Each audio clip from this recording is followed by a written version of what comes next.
犬が飼い主を心配してる時にする行動参戦。最後は特に要チェック。1つ目はじっと見つめてくる。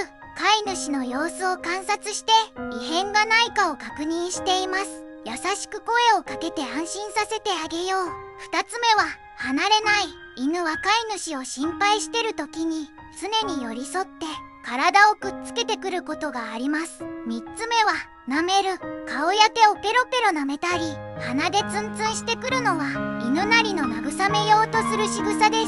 コメント欄で愛犬への感謝の気持ちを伝えてね。